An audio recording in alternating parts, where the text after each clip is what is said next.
ঈদের দিন কী করলাম, কোথায় কোথায় ঘুরতে গেলাম, কি রান্না করলাম না করলাম সব কিছুই থাকছে এই ভিডিওতে। আসলে অনেক দিন ধরে ভিডিওটা শেয়ার করতে চাচ্ছিলাম, কিন্তু এটা ওটা বিভিন্ন ঝামেলার জন্যে আর দেওয়া হয়ে উঠছিল না। তারপরে একটু অলসতাও ছিল।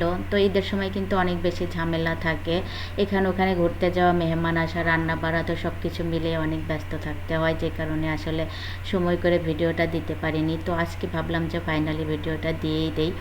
তো ঈদের দিন কিন্তু সবাই চায় যে ঈদের দিনটাকে একটু স্পেশালভাবে কাটাতে, তো আমিও তার ব্যতিক্রম না। ঈদের দিনটাকে একটু স্পেশাল করে কাটানোর জন্য যেটা যেটা করা দরকার সেটা করার চেষ্টা করি।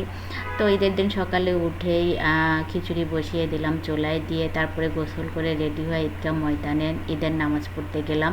ঈদের নামাজ পড়ে এসে খিচুড়ি দিয়ে গরুর মাংস খেয়ে তারপরে যে রান্নাগুলো বাকি ছিল সেগুলো দুপুরের জন্য করে নিলাম।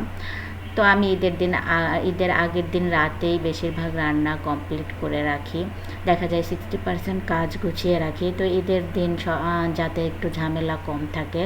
তো এই যে প্রথমে হচ্ছে রোস্টটা কমপ্লিট করলাম, দেন হচ্ছে ইলিশ মাছ, কাবাব এগুলো ভেজে নিলাম, আর কলিজা দিয়ে মুগ ডাল রান্না করেছি। এটা পোলাও দিয়ে খেতে অনেক বেশি মজা হয়।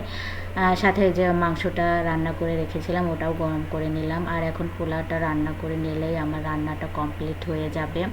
তো রান্না বাড়া কমপ্লিট করে সুন্দর করে টেবিলটাকে গুছিয়ে নিলাম।